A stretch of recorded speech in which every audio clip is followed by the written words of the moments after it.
আপনি কি আপনার খামারের ভবিষ্যৎ নষ্ট করতে চান? যদি নষ্ট করতে না চান তাহলে এই ভিডিওটা অবশ্যই ধৈর্য সহকারে দেখবেন। এই ভিডিওটা দেখতে পারলে আপনার খামারের ভবিষ্যৎ আপনি কখনোই নিজের হাতে নষ্ট করবেন না। ধৈর্য সহকারে ভিডিওটা দেখুন। আমি কি কথাগুলো বললাম। আমাদের প্রফিট হচ্ছে বাছুর থেকে, তাই আমাদেরকে বাছুরকে আগে সুন্দরভাবে লালন পালন করতে হবে, লালন পালন করা শিখতে হবে। তাদেরকে কোনো কষ্ট দেওয়া যাবে না, তারা তাদের মতন যেন সবকিছু ঠিকভাবে পাই, তাহলেই আমাদের এখান থেকে লাভবান হতে পারবো। অবশ্যই ধৈর্য সহকারে ভিডিওটা দেখুন। আসসালামু আলাইকুম। আজকে ভিডিওর টপিক হলো যে আমরা দেশি গরু যারা লালন পালন করি, আমরা কি গাভীর যে দুধটা হয় এটা কি দুধটাকে আমরা দহন করব নাকি দহন করব না।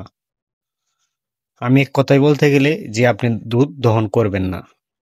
দুধ দহন করলে যে গরুর যে একটা পরিস্থিতি শুরু হয় এবং কি বাছুরের দুধ সংকট তৈরি হয়, যার কারণে আপনার বাছুরটা অনেকটা দুর্বল হয়ে যেতে পারে এবং কি বাছুরটার গ্রোথটা যেটা এটা একটা ভালো আসবে না। আমরা অনেকেই দেশি গরু লালন পালন করি, যতটুকুই দুধ হোক আমরা নিজে না খাই, ঠিক আছে, বাছুরটাকে যদি আমরা খাওয়াই তাহলে আলহামদুলিল্লাহ আপনার গ্রোথ অনেক ভালো আসবে।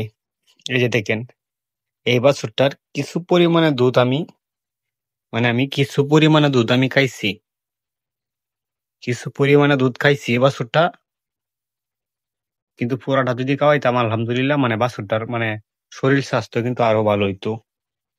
কিন্তু এই যে বাছুরটা, এই বাছুরটাকে পুরাটা দুধ ওরে খাওয়াইছি, বাছুরটার কিন্তু এখনো 1 বছর হয় নাই। পুরাটা দুধ ওরে খাওয়াইছি, ওর মায়ের যে পুরাটা যতটুকু দুধ হয়েছে আমি কিন্তু ওরে দুধ না দহন করি, আমি ওরে খাওয়াইছি, ওর দুধটা কিন্তু আলহামদুলিল্লাহ অনেক ভালো হয়েছে। ঠিক আছে, আপনারা গাভী যতটুকু দুধ দিক আপনি বাছুরকে খাওয়ানোর চেষ্টা করবেন।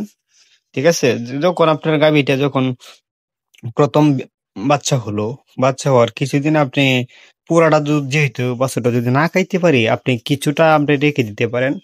এর পরবর্তীতে আপনি একটুকু দুধ আপনি আপনার পরিবারের জন্য বা আপনার জন্য রাখবেন না।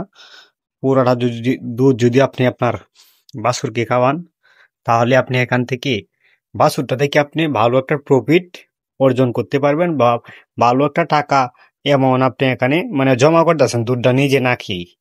আমি কিন্তু এইভাবে আমি নিজে না খেয়ে বাছুর গুলাকে আমি খাওয়াই দুধ, যার কারণে বাছুর গুলার গ্রোথ আল্লাহর রহমতে ভালোই। দেখেন দুটোটা বাছুরের গ্রোথ দেখেন কি পরিমাণে, কারণ হচ্ছে আমি দুধ প্রথম প্রথম কিছুদিন দহন করার পর পুরোটাই কিন্তু বাছুর গুলোকে আমি খাওয়াইছি, যার কারণে বাছুর গুলো দেখতে এত ভালো লাগতেছে বা ওর শরীর স্বাস্থ্য কিন্তু ভালো থাকে। আর আপনারা যদি বাছুরকে যদি না খাওয়ায় যদি আপনারা নিজেরা খায়ালান তাইলে কিন্তু বাছুরের দুধ সংকটের কারণে বাছুরটা অনেকটা দুর্বল হয়ে পড়ে, যার কারণে এটার গ্রোথ পরবর্তীতে ভালো আসে না।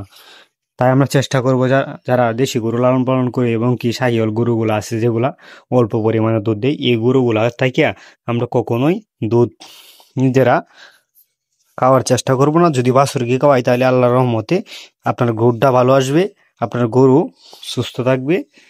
বাছুরগুলাকে আপনি যদি ছোটবেলায় যদি খাবারের কষ্ট দেন তাহলে আপনি যতই খাওয়ান যতই কিছু করেন কাজ হবে না। তাই তাদেরকে ছোটবেলায় আমাদের তাদের খাবারটা সবসময় ঠিক রাখতে হবে, নয়তো আপনার পরবর্তীতে আপনার গ্রোথ জীবনেও ভালো হবে না। একটা গরুর যতই খাওয়ান যদি কিছু করেন ভালো হবে না। তাকে আপনি ছোটবেলা যদি তাকে ঠিকভাবে খাবার দেন তাহলে তার চামড়াটা কি হয়, ঢিলা হয়, চামড়াটা ঢিলা হয়, ঠিক আছে, তার হাড়গুলা অনেক মজবুত হয়। যদি পারেন একটা বাছুরকে আপনি 3 থেকে 5 মাস বয়সে একটা বাছুরকে, হ্যাঁ, জিং যে বিডিয়া জিং বি আছে এই সিরাপটা আপনি 1 লিটার খাওয়াই দিবেন যদি পারেন, নয়তো ½ লিটার খাওয়াই দিবেন। আর খাওয়াই দিবেন ওরাকেল, ওরাকেল ডিবি বেড, একটা ক্যালসিয়াম আছে, এই ক্যালসিয়ামটা 2টা আপনি একসঙ্গে খাওয়াই দিবেন, একবার বিকালে আর একবার রাত্রে, তাহলে আপনার বাছুরের গ্রোথ আল্লাহর রহমতে অনেকটা ভালো আসবে। আর আপনার কখনোই দুধ খাওয়ার চেষ্টা করবেন না।